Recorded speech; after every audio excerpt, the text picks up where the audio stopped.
To those of you who has a leaking P-trap, the things that you need to do only to check, there are some nuts to be tied under the sink. So this is your sink. At the bottom of it, there is a P-trap. Now you are looking at the P-trap. As you can see, the P-trap here has some connection. There is a connection here, and those were just connected. Okay. And this is your P-trap. This is your P-trap. Now, there is a connection here. You see this one? First, you need to tie this one properly. Second, you have to tie this one properly. So 1, 2, and then this one is for the opening of the drain. You can close and open the drain. That's your drain, and the opening is here. Okay, so that is closed and you open it. The drain is connected here, this one. Okay, you make sure that this one doesn't leak and it is connected properly.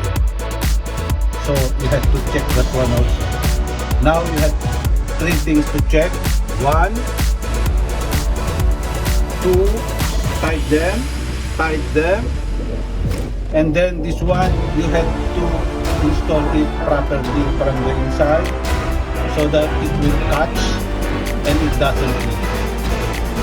Now that you make sure that the 3 things that I have just mentioned, you have tied them properly already. It is sealed, there is no leak.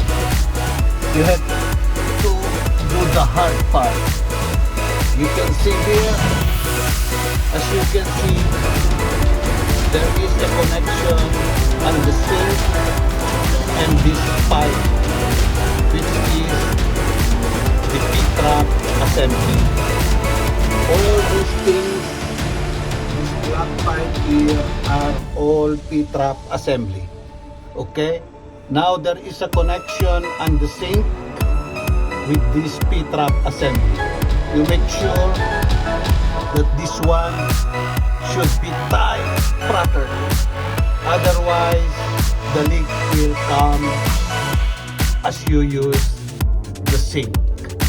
Tie it properly, take your time, and make sure that it is very, very tight. There is a rubber there. There is a rubber that seals it. Just make sure you tie it properly and the rubber wasn't coming out. It should sit in between the sink and this nut. Okay?